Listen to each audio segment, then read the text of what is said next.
Bienvenue dans ce troisième épisode, pourquoi aller en thérapie? Et aujourd'hui, on va voir comment la thérapie peut te permettre de mieux te connaître, de mieux savoir qui tu es, et donc de construire aussi une estime de soi plus solide, d'avoir plus confiance en soi, et aussi du coup d'aller vers des choix plus alignés parce que tu sais mieux qui tu es, ce que tu veux, quelles sont tes valeurs, quelles sont tes forces, quelles sont tes faiblesses, etc. On l'a vu un peu déjà dans les premiers épisodes, mais du coup là on va aller préciser. Mais on a fini sur ça dans le dernier épisode avec la manière dont, comment quand on va réfléchir à des situations vécues ensemble, ça amène énormément d'éléments de connaissances sur soi. On a parlé du fait voilà que sur une situation, il y a beaucoup d'interprétations, d'émotions, etc. qui sont déclenchées. Et en fait, à travers l'échange, à travers les questions, on va aller un peu plus sur des détails, on va aller essayer de comprendre pourquoi on a ressenti ça, on va aller essayer de comprendre qu'est-ce qui s'est passé exactement, etc. Où on ramène de la réalité. Ça vous permet de redéfinir votre perception de vous.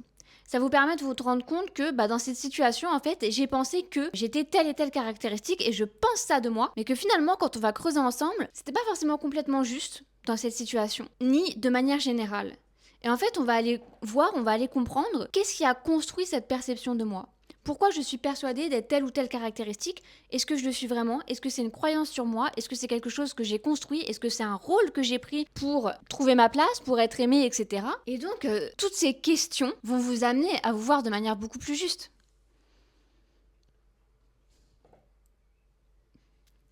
Et quelle richesse! Quelle richesse!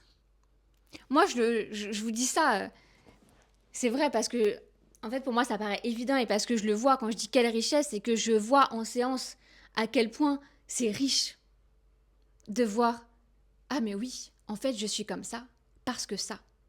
En fait, je croyais que j'étais comme ça, mais je suis comme ça. Et c'est incroyable parce que du coup, on enlève des couches de socialement, on se construit, on rajoute tout plein de couches, tout plein de rôles, parce que à tel moment, mon parent m'a dit ça, à tel moment, mon instituteur m'a dit ça, à tel moment, ma copine m'a dit ça, et puis, on construit comme ça tout un rôle social. En fait, quand on vient défricher tout ça ensemble, ce qui est magnifique, c'est que vous vous retrouvez vous. C'est vraiment un chemin où vous allez vous rencontrer. Et ça, c'est beau. Ça, c'est beau, vraiment. Parce que quand tu vois quelqu'un se rapprocher de sa vérité, connecté à qui elle est profondément, il y a de la grâce, quoi. Il y a de la grâce. C'est magnifique parce qu'on voit tout de suite quelque chose qui s'épanouit, quelque chose qui est heureux, quelque chose qui... Oh, je me trouve, je connecte à moi-même et quelle joie. Et quelle joie pour moi de vous accompagner pour ça. Et si c'est quelque chose qui te parle, que tu es en quête de ça, il n'y a pas que mes clientes à qui ça a pu arriver, ça peut très bien être ton cas. Donc n'hésite pas à essayer une première séance avec moi, ça peut être révélateur. Du coup, ouais, toutes ces questions qui permettent de venir ramener du réel, qui permettent de venir regarder cette perception qu'on a de soi, de venir regarder pourquoi telle et telle réaction, pourquoi tel et tel comportement, qu'est-ce qui fait vraiment sens pour moi, qu'est-ce qui là ne le fait pas. Et en fait, on a toujours cette enquête de terrain, cette enquête à aller explorer qui est le quotidien, la réalité quotidienne. Donc, moi, je trouve que dans les séances de thérapie, c'est un enchevêtrement. C'est quoi le mot que je veux?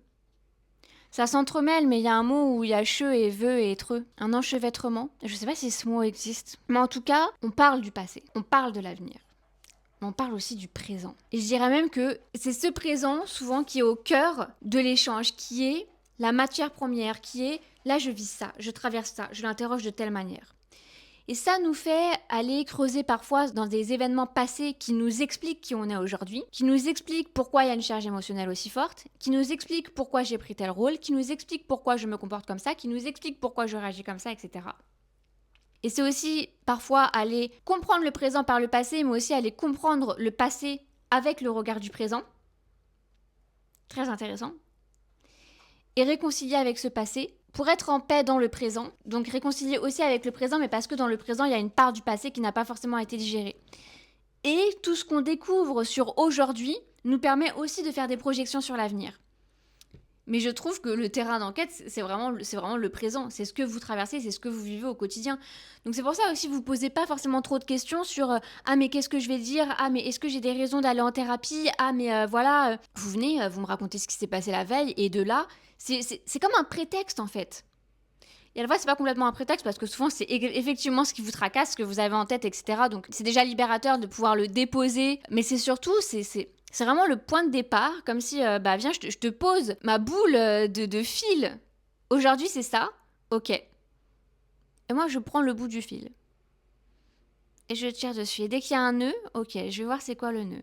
Et puis petit à petit, comme ça, on a un fil conducteur, on tire vers ce fil et on va découvrir plein de choses à travers ce fil qu'on va aussi ranger correctement, entre guillemets, qu'on va démêler et tout s'éclaircit. Mais il y a cette pelote de base qui est comme un prétexte, qui est la matière première, qui est le... Je trouve pas comment... Enfin, je pense qu'on comprend l'idée que je veux dire.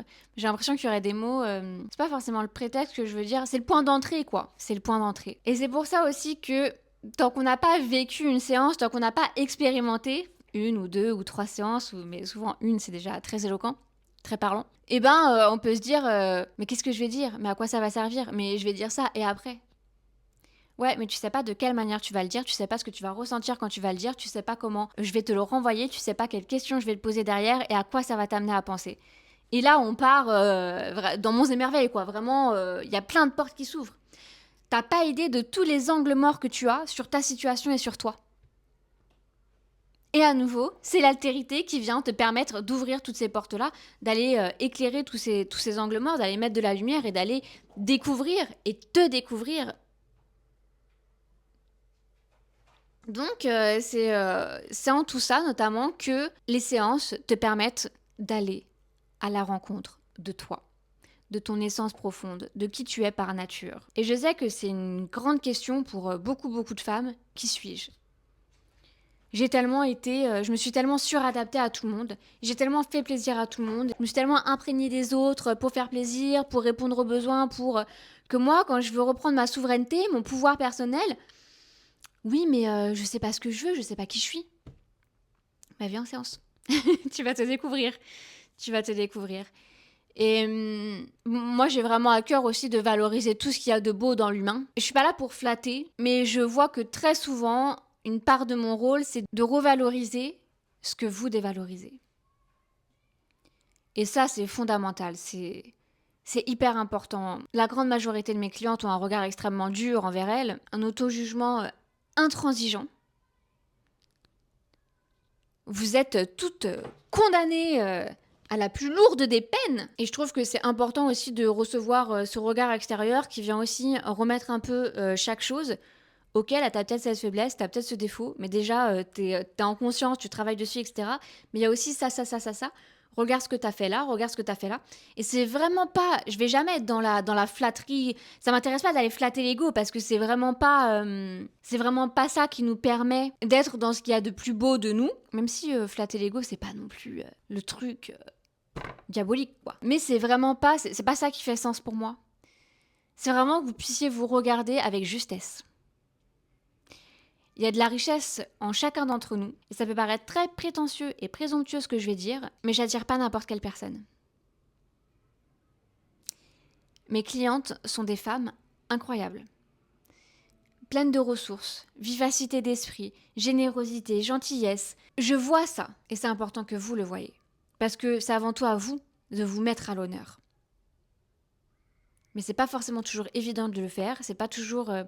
facile de s'autoriser, c'est pas toujours facile de changer son regard sur soi. Et à nouveau, c'est là que cette altérité intervient. Et savoir regarder ses points forts, savoir se valoriser, c'est aussi une forme de connaissance de soi. C'est aussi ce qui va engendrer du respect de soi, de l'amour de soi, une estime de soi, une confiance en soi et une assurance à toute épreuve en extérieur. Est-ce que je pourrais avoir cette belle assurance que j'ai face au monde si je me connaissais pas comme je me connais ? Si je passais mon temps à me dévaloriser, à me juger, à me blâmer pour ci, pour ça, quelle position je pourrais prendre face à l'autre, face au monde ?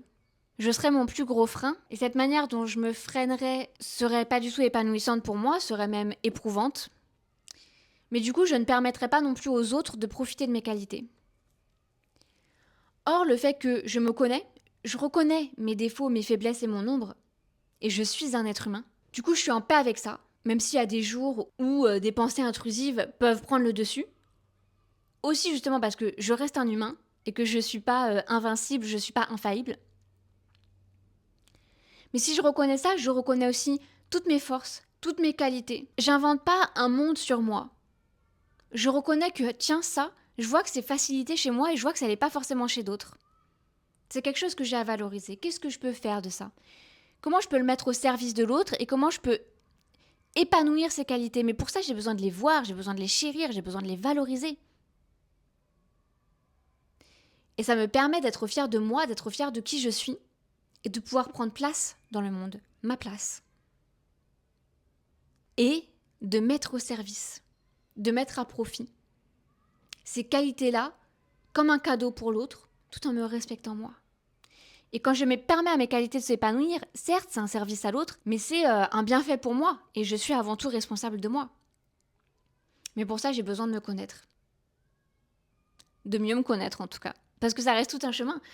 On peut changer, on peut évoluer, on peut continuer de découvrir des choses sur soi, on peut être persuadé pendant 10 ans qu'on était comme ci, et puis finalement, on se rend compte qu'on a changé, qu'on n'est pas comme ça, et puis c'est déstabilisant, c'est une remise en question, et on a souvent besoin de nos repères, de notre sécurité. Le changement, ça peut être compliqué, mais c'est là aussi que c'est hyper intéressant d'être accompagné. Parce que la thérapie, ça peut effectivement être quelque chose qui nous permet de guérir, qui nous permet de soigner, mais ça peut aussi être une béquille dans le quotidien, à un moment donné, et ça, ce sera l'objet du prochain épisode. Donc je te donne rendez-vous mardi prochain à 8h pour un 4e épisode Pourquoi aller en thérapie. Et si t'es déjà convaincu, n'hésite pas à réserver une séance.